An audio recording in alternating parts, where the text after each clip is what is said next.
if a dot of a chemical or something with a chemical explodes. For example, it will explode into eight eight directed points. Eight directed points can can be the south, north, east, and west. In sometimes there is east, east, south, or east, north.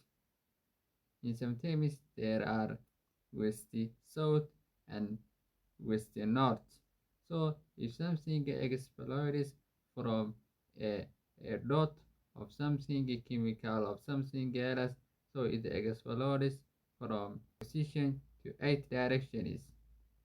That's why I want to explain how a dot can explode into different directions, but in a regular way it explodes into eight directions.